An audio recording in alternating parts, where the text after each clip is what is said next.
बारात लौट गई। सुबह से ही पूरे घर में शादी की तैयारियां की हलचल थी। आंगन में रंगोली बनी थी, रिश्तेदारों की हंसी गूंज रही थी और सीमा अपने कमरे में लाल जोरे में बैठी आईने को देख रही थी।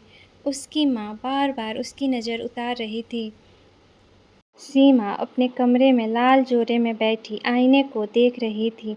उसकी माँ बार बार उसकी नज़र उतार रही थी। सीमा एक पढ़ी लिखी और आत्मसम्मानी लड़की थी। उसके पिता ने अपनी हैसियत से बढ़कर शादी की तैयारी की थी। रिश्ता तय करते समय लड़के वालों ने कहा था, हमें कुछ नहीं चाहिए, बस अच्छी लड़की चाहिए। यह सुनकर सीमा के पिता की आंखों में खुशी आ गई थी। शाम को बारात धूमधाम से आई। ढोल नगाड़ों की आवाज़ से पूरा मोहल्ला गूंज उठा। स्वागत के बाद जब सभी लोग अंदर बैठे तभी लड़के के चाचा ने धीरे से कहा, आजकल तो दामाद को कार देना आम बात है। सीमा के पिता ने मुस्कुराकर बोले, भाई साहब, हमने अब पहले ही अपनी स्थिति बता दी थी। चाचा ने हंसते हुए कहा, अरे अब इज्जत का सवाल है, लोग क्या ही कहेंगे। पिता का चेहरा उतर गया। उन्होंने किसी तरह बात संभाली, लेकिन थोड़ी देर बाद लड़के की माँ ने कहा, कार नहीं तो कम से कम 10 लाख रुपए तो देने ही होंगे, वरना हमारे रिश्तेदारों में हमारी बेइज्जती हो जाएगी। यह सुनकर सीमा की माँ के हाथ कांपने लगे। पिता ने हाथ जोड़कर कहा, बहन जी, मैं एक साधारण आदमी हूँ, इतना पैसा कहाँ से लाऊं? जो था सब इस शादी में लगा दिया। लड़के का पिता सख्त आवाज़ में बोला, तो फिर शादी कैसे होगी? कमरे के बाहर खड़ी सीमा सब कुछ सुन रही थी। उसकी आंखों से आंसू आ गए, लेकिन अगले ही पल उसका चेहरा दृढ़ हो गया। वह धीरे धीरे चलकर सबके सामने आ गई। पूरा हॉल शांत हो गया। सीमा ने लड़के से पूछा, क्या आपको इन मांगों के बारे में पता था? लड़का नजरें झुकाकर बोला, घर वाले जो कह रहे हैं वही ठीक होगा। सीमा ने गहरी सांस ली और पिता की ओर देखा। उनके चेहरे पर बेबसी साफ दिखाई दे रही थी। वह ऊंची आवाज में बोली, जिस रिश्ते की शुरुआत लालच से हो रही हो, उसमें सम्मान कभी हो ही नहीं सकता। मैं ऐसी शादी नहीं करूंगी। सभी लोग एक दूसरे का चेहरा देखने लगे। लड़के वाले गुस्से में बोले, लड़की ने हमारी बेइज्जती कर दी। सीमा ने शांत लेकिन मजबूत आवाज में कहा, बेइज्जती मेरी नहीं, उस सोच की हो रही है जो बेटी को बोझ और दामाद को सौदा समझती है। उसने अपने गले की वरमाला उतार दी और पिता का हाथ पकड़कर बोली, पापा, आपने मुझे पढ़ाया है, आत्मसम्मान दिया है, मैं आपके सम्मान को किसी की मांगों के आगे झुकने नहीं दूंगी। पिता की आंखों से आंसू बह निकले।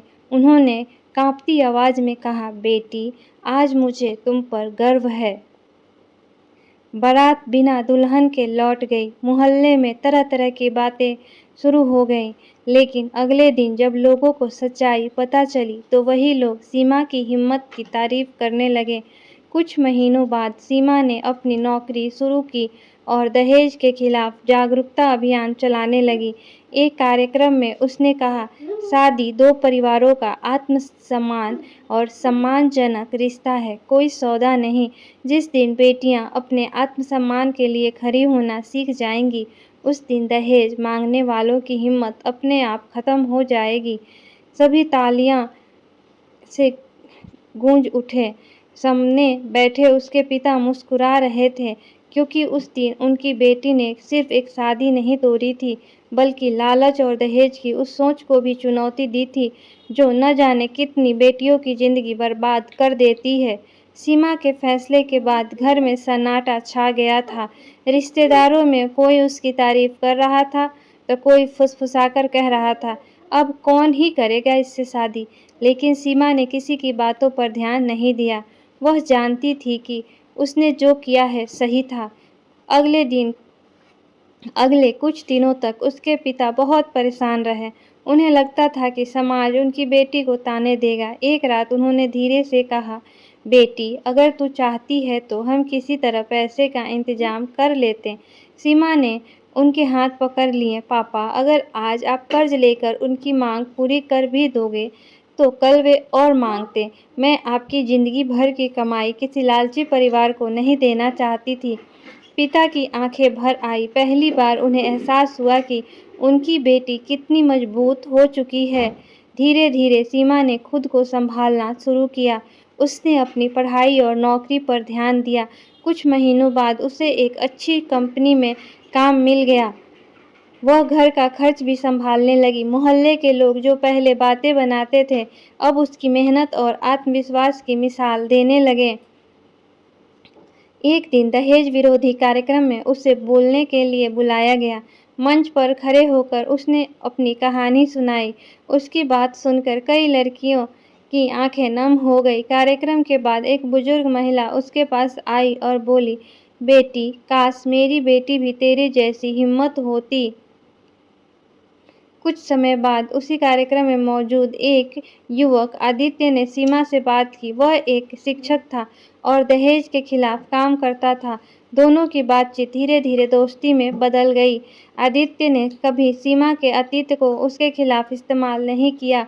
उसने सिर्फ इतना कहा, जिस लड़की ने अपने आत्मसम्मान के लिए पूरी बारात लौटा दी, वह जिंदगी के हर मुश्किल रास्ते पर मजबूती से चल सकती है। जब आदित्य ने अपने माता-पिता से सीमा के बारे में बात की, तो उन्होंने साफ कहा, हमें दहेज नहीं, अच्छी बहू चाहिए। इस बार सीमा के पिता की आंखों में डर नहीं, सुकून था। शादी सादगी से हुई, न बैंड बाजा, न दिखावा, न कोई मांग।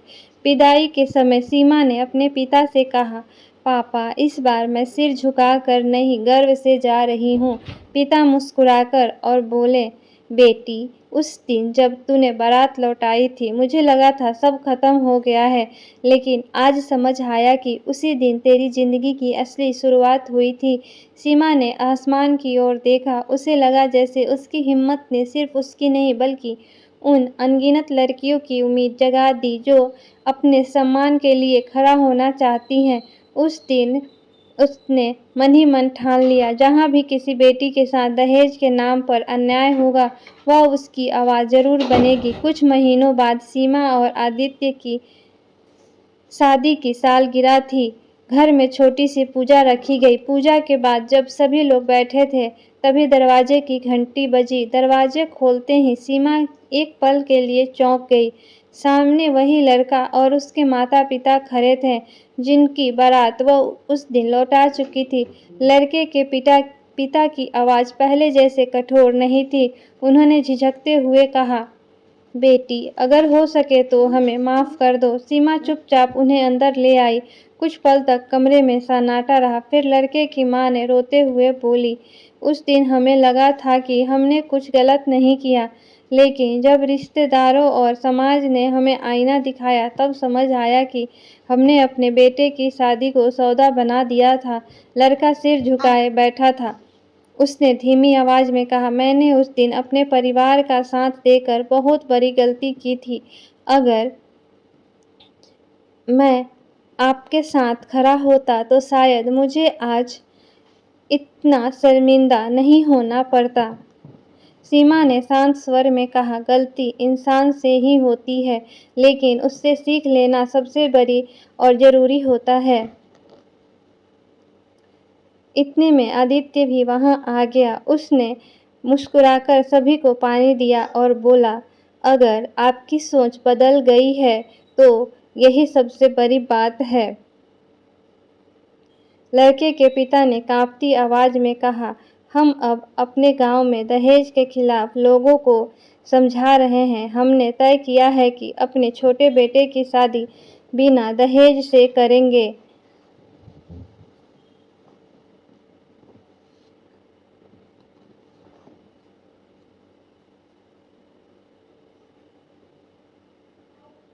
यह सुनकर सीमा के पिता की आंखों में चमक आ गई। उन्हें लगा जैसे उनकी बेटी की हिम्मत ने सचमुच किसी की सोच बदल दी हो। विदा लेते समय लड़के की मां ने सीमा का हाथ पकड़कर कहा, तुमने उस दिन शादी तोड़ी नहीं, बल्कि हमें गलत रास्ते से लौटाया था। दरवाजा बंद होने के बाद सीमा कुछ देर खिड़की के पास खड़ी रही। बाहर हल्की बारिश शुरू हो चुकी थी। आदित्य उसके पास आकर बोला, क्या सोच रही हो? सीमा मुस्कुराई, बस यही कि कभी-कभी एक मुश्किल फैसला सिर्फ हमारी ज़िंदगी नहीं